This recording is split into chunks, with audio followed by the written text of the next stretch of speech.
So, Ian, this concept of lockdown and COVID-19 giving Papatūānuku a chance to breathe and pause, how important do you think this break, or how significant has it been? I think it's one of the most important things. It's been an incredible opportunity. Terrible for a lot of people as jobs are disappearing, and we can't underestimate the impact of that. But the other side of it, if we're going to come out with a level of positivity out of this, we have to stop and listen to Papatūānuku. Papatūānuku has sent us a message, and you see them everywhere. I mean, just at the very base level, as you walked out and heard the birds. You heard the birds singing. But then to the bigger scale, she helped us do things that we never thought were possible. So she took all the cars off the road, just took them off. And what did she do then? She cleaned up the air. She cleaned it up in less than 4 weeks, 5 weeks, made it easier for us to breathe. These are messages that Papatūānuku is sending to us. The question I have is, will we listen to them? Already, we've moved out of level 4, level 3, level 2. Cars are all on the roads again. Cars are everywhere. And I think it's really important that the messages that Papatūānuku gave us, we listen to. There is obviously a chance that we will just go back to business as usual. What do you think are the biggest risks? What opportunities will we miss out on if we do just go back to our old ways? Getting the economy fired back up is probably the biggest risk we take. We know we've got to do it. But the risk I see is that we start putting aside these lessons that we've learned because suddenly the economy overpowers everything. COVID, I think it's a pre-warning from Papatūānuku. We were already heading down a path of climate change where people are talking about this potential tipping point. We hit a tipping point where the change in the oceans, the change in the air tips over, and it's something we can't pull back. That will make COVID look like nothing. So COVID's given us a pre-warning that says we need to be listening to all of the things that are around us, taking note of how we are to survive, because this whole climate change thing is what we are doing to ourselves by impacting on everything around us. So we have to start taking care of everything around us, and that's what will allow the human race to keep going longer. And if we jump back to business as usual, we just fire up that other inevitable path where there are too many people. What are the lessons that all of us need to take from this period of lockdown? It brings me to another concept of Mother Earth, Papatūānuku, and it's He waka eke noa. So He waka eke noa means, we're all in this together. Papatūānuku, Mother Earth, the blue planet, is the blue waka. We are all on this waka together. And then again, in our kind of arrogance, we think of all being humans, but actually what Papatūānuku is telling us, we are all the animals, all the living creatures, everything about us. And in this short period, it's only been a couple of months, she's shown us the oneness on this waka of everything, not just us. And it's been interesting for me to watch macho world leaders describing this as a battle with Mother Nature. We are at war with COVID. Papatūānuku is not at war with us. She just is. And it's really interesting, the 8 countries that have responded the best to this have been, 7 of them have been led by women. It feels like it's more important than ever for us all to really respect our environment and to be working with nature and not against it. The real classic, the most recent one, is here we are trying to find tests for COVID. Well, a Labradoodle can walk up to a person and smell it in less than 2 seconds. There's another example of a seaweed that thrives off the southern waters around Stewart Island, and when used, it will reduce the carbon emissions or the methane emissions from animals by up to 95%. It's been growing in the waters for centuries. So I think if we really do take seriously the messages that Papatūānuku, she's just saying, hey, listen, I'm here. Now listen to me and start looking around you at what I've given you to solve these problems as well. And if we do start listening, do you think we've got the opportunity to come out of the back of this as better people, as better citizens? Well, I think we already have, haven't we? Let's see how long we keep it up. But it's just been such an irony, hasn't it, that, here we are in total lockdown, in total isolation, and yet we have communicated better with our neighbours than we have for years. Everybody's got stories of walking down those car-free streets and saying hello to their neighbours. They've never said hello to before. I think that's been the really important message from the Prime Minister, really. She just nailed it all in one with be kind. And if we can hold on to that, we will be better people. It leads us on to sort of a bigger conversation around sustainability. I mean, New Zealand had already made good inroads in terms of, reducing our emissions and moving to renewable energy. Do you feel like this has maybe helped that gain some momentum? Oh, I think so. And again, credit to Papatūānuku. She did a whole lot of things that we thought were impossible. She closed down those fossil fuel factories in China, all of them. And I mean, even now you're seeing all the pictures in Wuhan, you're seeing all the pictures in Beijing, where for the first time they're seeing clear blue skies. I think one of the important ones that has come out of COVID is in the past 7 or 8 weeks, the only thing you've used money for is to buy food. So now you ask yourself, those factories that were closed in China, what did they make that was essential? Well, actually, they made a whole lot of stuff out of plastics that we didn't need to buy. We've just spent 8 weeks not buying them. And they're plastics that we then end up putting in Papatūānuku's oceans that pollute the oceans. I've just seen these incredible pictures of albatross that have died and they are full of plastics. I'm sure those factories will be firing up. But if we're going to think about our rangatahi, our young people, they're going to start asking these questions. Why are you starting up those factories again with fossil fuels and making stuff we throw away? We're all aware, actually, of the economic divide in the country, and we're seeing that as well. The poor people who are already poor are suffering the most now. But the other thing that really stood out was the digital divide. And it happened as it went into teaching kids online. Suddenly we realized that it didn't matter how many lessons you sent out. If that electronic highway, the internet, didn't go past their house at the right speed or the right size, and some places didn't even go past their house, you couldn't teach them.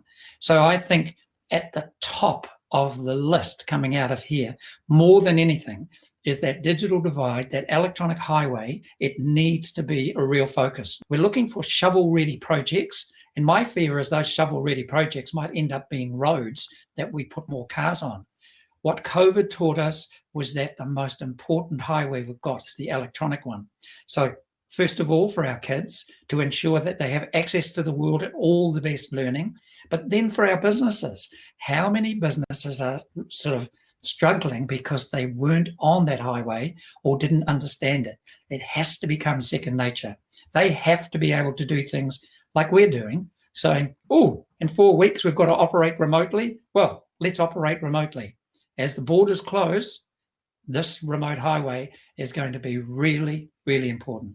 So it's a digital divide, not just for our young people, but it's a digital divide for a lot of our business people as well. Well, I think there's an enormous opportunity here for New Zealand if we start looking at what's in the natural world that can start bringing us the solution. So, for example, the seaweed that can reduce methane gas in animals by up to 95%. Imagine the difference that makes to our economy, our farming economy. One thing we've learned from COVID is that food is at the top of the list. All we've spent money on for 7 weeks is food. We tend to think of our farmers as kind of being the past part of our business, and that companies like ours, technology companies, we're the future. Well, actually, this was a big warning for us, or big light for us. Food was really, really important, and we are really, really good at it. So now I think is where we start to bring technology and farming and food together. And maybe one of the areas of technology that could really thrive in New Zealand is how we change that reputation we have for creating quality food and looking at different means of doing that. One of the other things we need to step back and think about is what are those major industries that drive our economy? And in particular, we have agriculture, we have tourism right at the top. And tourism has always concerned me because what tourism does is demands more and more people come here, which actually damages and threatens what it is that's unique about us. And we've seen it in Venice and in places all over the world where tourism has actually destroyed what it was. We've seen the impact of losing tourism here. It's been devastating. But if you take another step back and think, what does tourism actually do for us? Well, it creates low-value jobs. And also the low-value jobs of people living in high-cost places. So now they can't even afford to pay their rent. Tourism is important, but now is the time to step back and say it really should be a high-value product. How do we make tourism a high-value product? And the way New Zealand has handled COVID has brought it to the world attention. And I think there's a really great option for us to go, you know what? No more freedom campers spoiling the environment. No more of this, no more. What do we do to make this a high value industry, creating high value jobs? The other industry, of course, that's a big driver, agriculture. So again, we take agriculture and the other major industry, technology, to ensure that we are now creating the most high demand, sustainable products in the world. It doesn't seem to me like it needs to be a big shift. Tourism remains really important, but let's make it high value. Our agriculture is critical to the world. Food is critical to the world, but let's make it high value and use technology to do that. So I think that's something we need to be looking at as we explore what are the major industries we need to be investing in. I mean, we like to think of ourselves as a nation of innovators, and you've certainly made a career from innovation. Do you think it's time more than ever for our innovators to step up and show real leadership? I always say the only thing new about the idea of innovator is the word innovator. If we look back to the first people who arrived in Aotearoa, our Polynesian navigators who left Asia 3,500 years ago, at the same time the pyramids were being built. These are stories we haven't shared with our young people. But if we start to share them, then that idea of innovation is in our DNA.